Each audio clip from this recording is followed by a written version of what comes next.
students, welcome to all of you in our mathematics lecture series.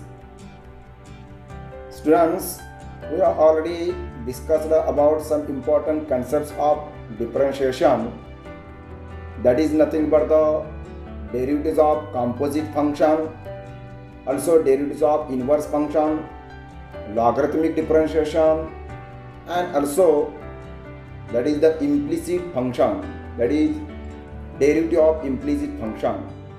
Now we are discussing here another very important concept of differentiation, and that is nothing but the derivatives of parametric function. That means if the given function in the form of parametric function, then how to take the derivatives of the given function, that have to be discussing in this lecture. Okay, dear students, now here firstly we have to introduce about what is the meaning of parametric function, and then after we have to discussing about the derivatives of parametric function. Okay, firstly consider the equation, that is x equal to f of t and y equal to g of t. These are the equations may imply a functional relation between the variable x and y given the value of t in some domain close bracket a to b. That means here there are two functions, or there are two equations, x equal to f of t and y equal to g of t. The first function x with respect to t and second function y also with respect to t, and where these two functions x and y, which are interrelationship between these two functions, that is functional relation between these two variables, then the given value of t for the some domain a to b, we can find the value of x and y, and then we can find the derivatives of the given function. By the example we have to explain this concept. That is first given example, if x equal to a cos t and y equal to a sin t, these are the two functions where x is the function which are in the form of t and y is also the function which are in the form of t. These are the given two functions. Okay, now that is the functional relation between these two variables is that is if you have to take the square of both the sides and take the sum of that given two equation, that is x square plus y square, then we can get that is x square plus y square equal to a square cos square t plus a square sin square t. That means firstly take the sum of the square of left hand side and also take the square of sum of the right hand side. Then now here in the right hand side s square is common one, and therefore we can get that is x square plus y square equal to a square into bracket cos square t plus sin square t. And we know that the formula, that is sin square theta plus cos square theta equal to 1. Same way, that is cos square t plus sin square t also equal to 1, and therefore it becomes that is x square plus y square equal to a square. We know that this is the equation of the circle. That means this equation represents the equation of a circle having the radius a and with center at the origin, and the domain of the t, where here the domain, because x is with respect to t and y is also with respect to t, where t is our domain in the, yes, that is a to b, but in the circle, because here the relation between x and y is nothing but the equation of a circle, and we know that the domain of the circle is from 0 to 2 pi, and therefore here the domain of t is nothing but the 0 to 2 pi. Then we can find the value of x and y for any t belongs to closed interval 0 to 2 pi. That means we have to find the value of x and y by this relation when the t lies between 0 to 2 pi. That means the value of t is 0 or greater than 0 or 2 pi and less than 2 pi. Okay, then we can find the value of x and y. That means here we can say that if two variables x and y are defined separately as a function by an intermediate variable t, then that intermediate variable is known as parameter, and the two functions are called to be an parametric functions.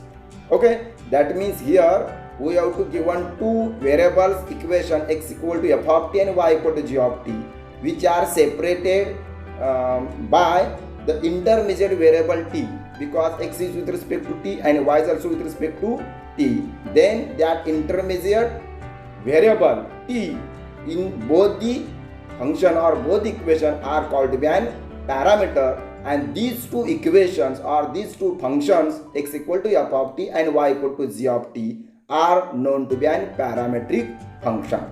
Okay, that is the definition or that is the concept of parametric function. Okay, now let us study how to find out the derivative of the parametric function. Okay, dear students, now we have to introduce here the derivatives of the parametric function. We have already explained how it is the meaning of parametric function. That means the given two function which are at the same domain. Then domain is same, but the codomain are different. Then that two equations are called to be an parametric function. Then how to find out the derivative of the given parametric function, that I will be discussing. Therefore, we have to firstly introduce the theorem which gives the derivatives of the parametric function, that have to be discussing here. Okay, firstly take the theorem.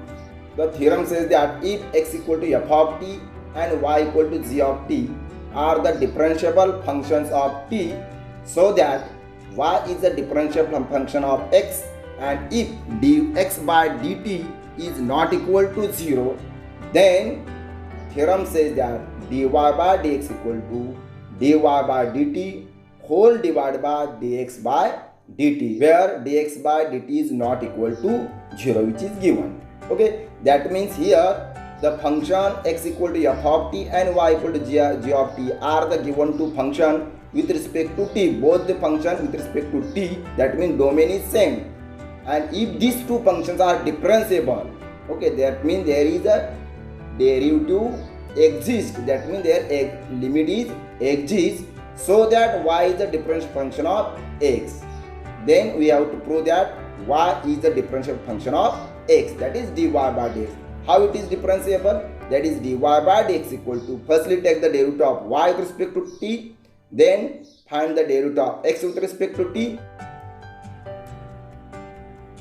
that is dy by dt with respect and to taking dx the by ratio dt. of these Then two, we can find the derivative of dy by dx. That is our statement. Okay, now we have to here take the proof of the given theorem. Okay, here given that x equal to f of t and y equal to g of t are the given differentiable functions. Okay, now we know that we are already discussing the last two theorems, that is theorem of composite function and also theorem of inverse function.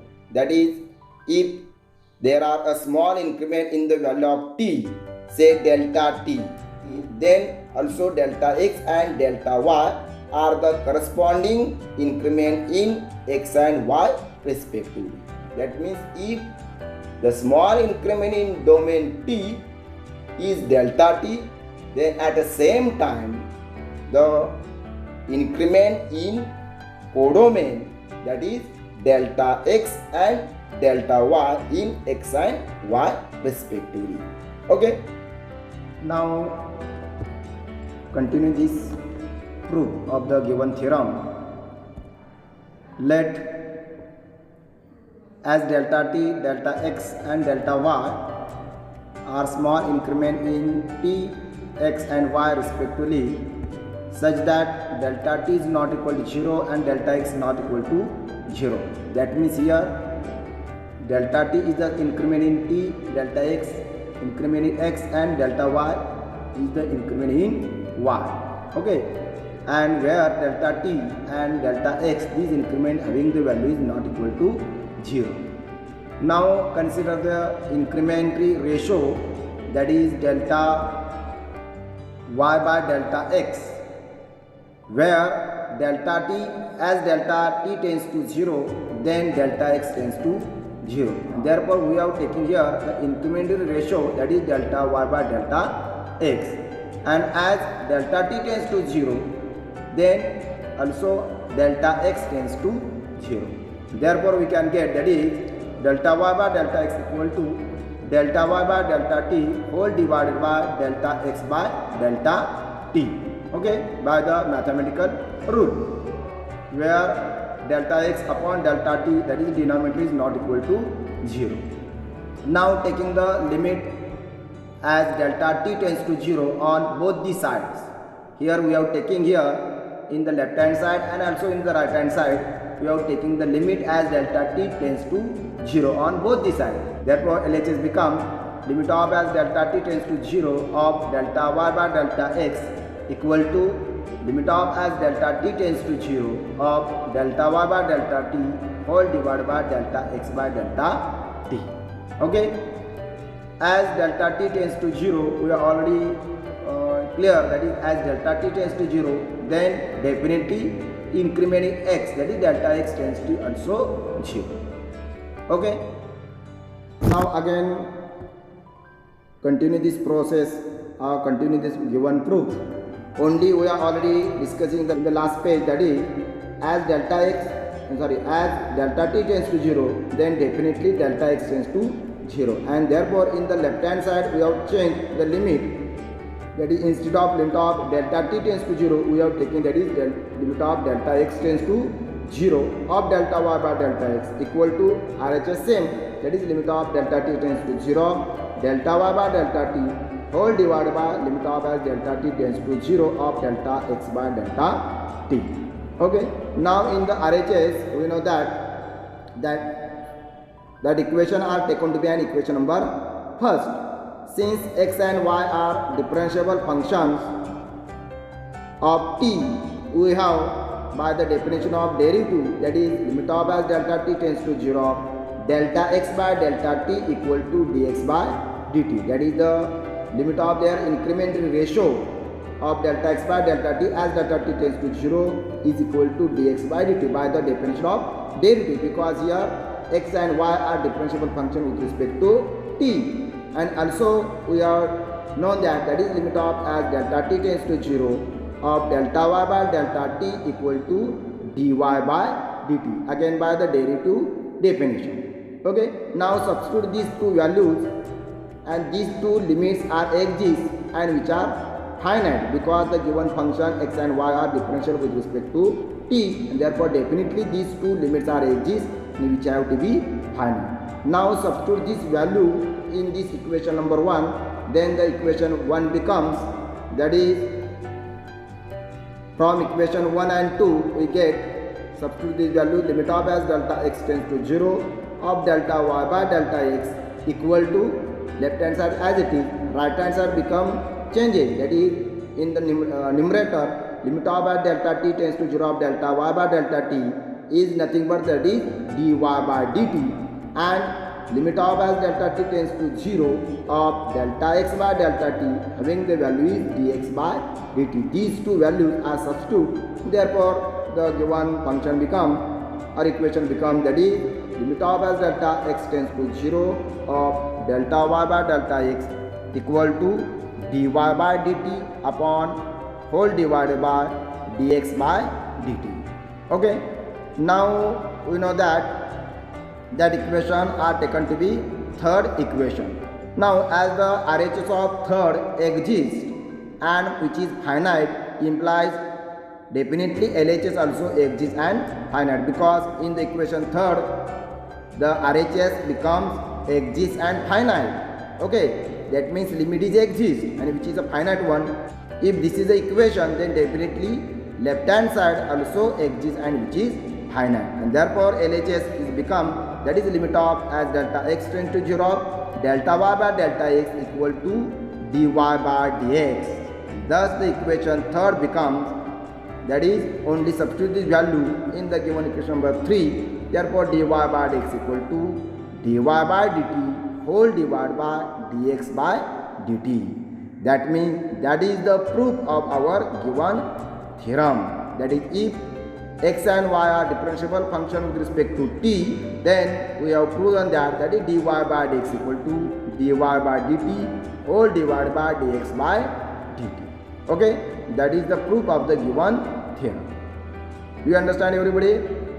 Okay, same method which have to be used of the proof of the composite function and also in the inverse function. Same method also applicable in the parametric function theorem also. Okay, now here we have to introduce another concept of the derivatives of the parametric function, that is differentiation of one function with respect to the another function. That means if you have to given any two functions and if that functions are two different functions, then how to find out the derivative of one function with to the another function. Okay, if y is a differentiable function of x, then we are already known that the derivative of y with respect to x is denoted by, that is dy by dx, that is already known of. But similarly, in the same way, if u equal to f of x and v equal to g of x are differentiable function of x such that is du by dx which is denoted by f dash of x and dv by dx which is denoted by g dash of x. That means here the first function u with respect to x is given, that is u equal to f of x, and v equal to g of x, that is the second function v with respect to x is given, and these two functions are differentiable function with respect to x, then definitely the derivative of u with respect to x is given as by the theorem of derivative, that is du by dx equal to f dash of x, and derivative of v with respect to x, that is dv by dx equal to g dash of x. Now if you have to take the derivative of u with respect to v, that is first function, derivative of first function with respect to another function v, then how to find out that derivative? That can be find out by the same formula of derivatives of parametric function. Therefore, the derivative of u with respect to v is given as, that is du by dv equal to du by dx whole divided by dv by dx, and which can be written as, that is f dash of x upon g dash of x. That means here u and v are two different functions. We have to take the derivative of u with respect to v, then that can be found out by the help of that formula, that is the differentiation of one function with respect to the another function. Same method which have to be used in the derivative of parameter function, that have to be also taken here in the same manner. That means firstly take the derivative of u with respect to x, then second find the derivative of v with respect to x, and then taking this derivatives ratio, then we can find the derivative of first function u with respect to the another function v. Okay, by these two methods we can find out the derivative of parametric function and also derivative of one function with respect to the another function. That is the theory of the given derivatives of parametric function. Now in the next video we have explained about the how to find out the derivatives of parametric function by the help of the examples. Okay.